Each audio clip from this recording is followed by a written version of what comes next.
body?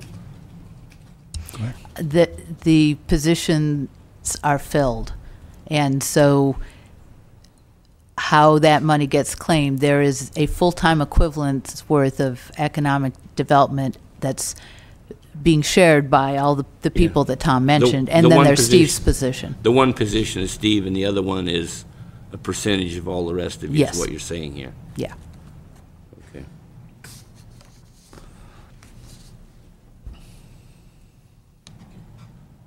The rest can wait till we get into the specifics, I think. All right. Thank you, Supervisor. Are we at general public comment period now? Is that where we're at? Okay. So before we break for lunch, I want to make ample opportunity for members of the public to speak to overall the entire budget, and at this point, and maybe reiterate some very specific points that members of the audience might have. But at this point, I'll take public comment on what's been presented so far and what's out to your knowledge in the printed form. So any public comment at this time? Thank you for filling out the card, Mr. McCown, but I think we all know who you are. So, just trying to follow protocols, Mr. Chair. Thank you. John McCown, Ukiah.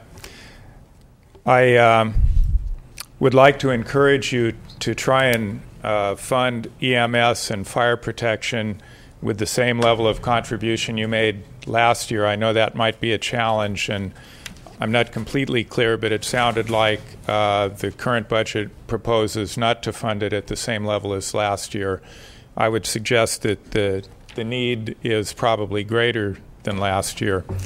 I would also encourage you to make one exception to not backfilling state cuts. If those state cuts affect the ability to provide mental health crisis services, I would encourage you to find the funds to backfill that. To hospitalize someone in mental health crisis from the contracts looks like it costs a minimum of $839 a day. So if we could find some funds to put into crisis prevention, that probably would be cost effective. I know it's a challenge with regard to the sheriff's budget, and there's some discrepancy between the executive office and the department over just what it costs to put the deputies on the street, and I'm sure you'll all be able to work through that. My comments recently about funding additional positions is wildly optimistic given the current state of the budget, but I would certainly encourage you to do everything you can to maintain funding for current staffing levels, with the exception of a reasonable vacancy factor, which you could build in, but hopefully not mandate a vacancy factor. I also would encourage the board to initiate a comprehensive review of administrative positions throughout the organization. I know that the department heads come forward with their proposed budget, which includes the cuts that the chief executive officer has requested of them, but it seems to me that it would be appropriate to have some third party, outside of the individual departments reviewing administrative staffing levels. I believe there could be some savings available there. We should also do everything we can to increase teleconferencing rather than have employees drive back and forth between different areas of the county. If we can accomplish those meetings by teleconferencing or even just email as opposed to physical meetings all the time. And I do support the comments of the various board members regarding the teeter plan. That certainly needs to be more transparent and reflected in the budget so everyone can keep their eye on it. Thank you very much. Thank you, Mr. McCown. Supervisor Pinchas. I got a question, being Wes is in the audience here, of the probation. Am I reading this right, that we're going to increase the staffing 4 positions in the probation?